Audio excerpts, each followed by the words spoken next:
You ask Tiger to calculate. This deals with long multiplication. The final result is 5250. Let's solve it step by step. Rewrite the numbers from top to bottom a line to the right, multiply the numbers using long multiplication method. 0 times 3 equals 0. 5 times 3 equals 15. Because the result is greater than 9, carry the 1 to the hundreds place.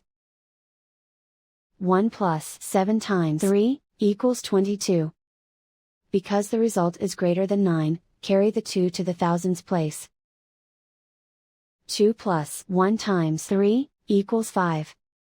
And so the final result is 5250.